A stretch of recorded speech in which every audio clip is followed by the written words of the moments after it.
This lesson is about pattern interrupt. It's about interrupting patterns inside of your game, inside of your life, inside of your relationships, inside of your decisions. This really, this whole journey is about decision making and choosing a new story. So, the idea of pattern interrupt is just about waking up. It's about waking up to see the patterns and choosing something different, moving in the opposite direction, moving or another direction, taking a new trajectory. And it can be such an embodied transformation if it's really going to happen. It's not a concept. It's not happening at the level of ideology. It's happening at the level of solving real problems inside of your communication and inside of your identity, because that's what gets in the way, is stuck identities. And so we're going to look at the empowerment triangle in this lesson, and there is a diagram that goes with it for you to look at, and I'm going to speak about it. Essentially, this is also about acknowledging that conflict, the way I'll describe it from a conflict transformation perspective, conflict is just an energy that has yet to find a home in the system that created it. Conflict is just an energy that has yet to find a home in the system that created it.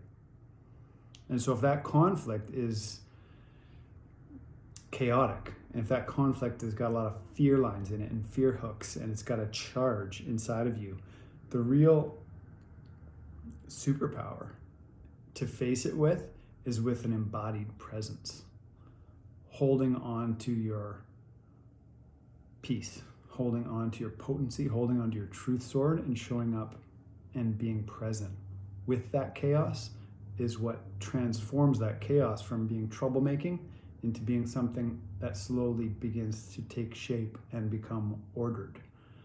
And that's the dance. That's the dance about how to turn those pockets of chaos and emotional dysregulation into generative sources of possibility and new octaves of balance and order. So this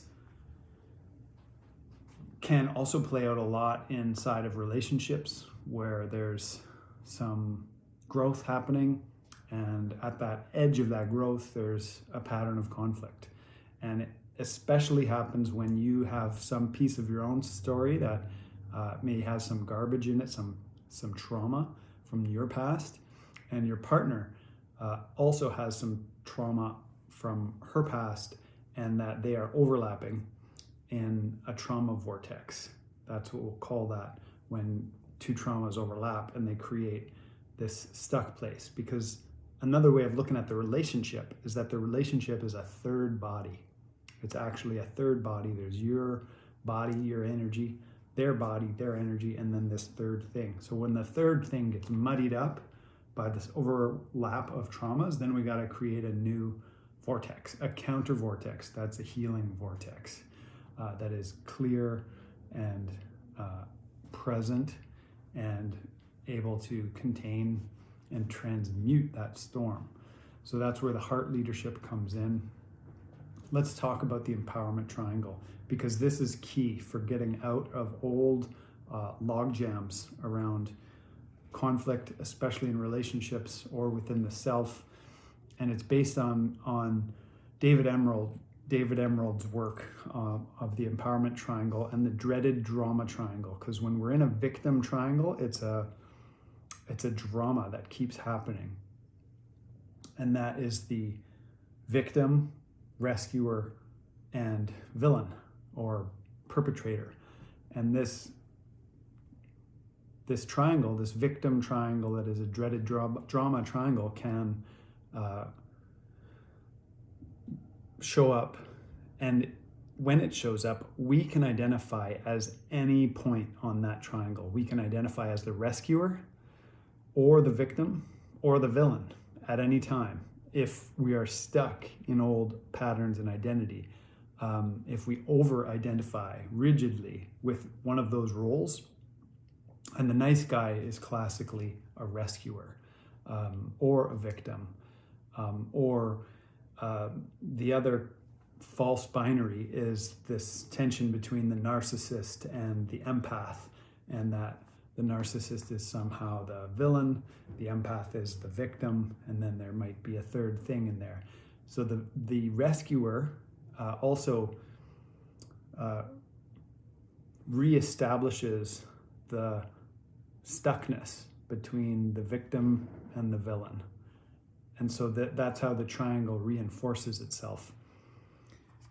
And the shift is really just a mindset shift. It's so small and subtle. But when we decide, when we make the decision that we're not going to play into those victim identities anymore, and that, yeah, maybe we've been through stuff. Yeah, maybe we've had trauma. And yeah, maybe we've even been victimized. But it's a choice to grow beyond that identity and say, yeah, and I am going to take the reins and I'm going to create. And maybe what I've been through is also going to be of benefit to others who have been through or might go through that.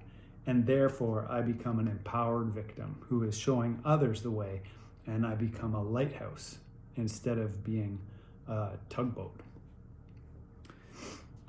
It's about lighthouse leadership and effective communication.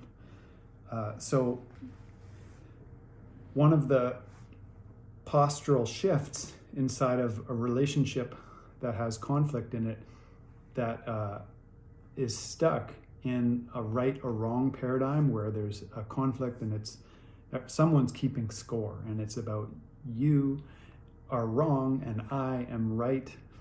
The positional shift around the relationship is to move from trying to decide who's right and who's wrong, out of that and into who cares, we're together. To not threaten the relationship with this posturing, but to actually come on the same side, shoulder to shoulder, and look objectively at the relationship as something that has some problems in it that we need to solve together. And maybe some of those problems are my stuff, and maybe it's partly your stuff. But if we're on the same side, looking at the problem with full accountability and radical responsibility, then it gets easier. It gets easier to tease apart this dreaded drama triangle and move into the identity of the creator, the identity of the coach who's been through it and can help others, and the identity of the challenge, and embracing the challenge and seeing the problems themselves as challenges, and even the failures become opportunities to learn lessons. Because if you learn the lesson, it's not a failure. If you learn the lesson, then you've grown and you get to go to the next lesson. And you're not going to repeat that old one. So that's some of this power shift out of victim mentality and towards being an empowered creator with full responsibility. And inside of this shift, it's possible to inhabit paradox. It's possible inside of this shift to be both broken, completely heartbroken, and bulletproof at the same time. And through this, when I talk about purpose as this superpower, even grief, even deep, heart-shattering grief can act as a doorway to deeper purpose. And it may be hard to see it fully in those moments of discombobulation. But the two main powers that are going to help shift out of victim mentality are desire, that is your clarity on what you want, and healthy pride, your asset stacking of feeling confident that you can get through this, and that you both desire and deserve the courage to claim your power on purpose to live your vision. You desire and deserve the courage to claim your power on purpose to live your vision. So that is the big pattern interrupt, and it involves claim and presence. So keep going.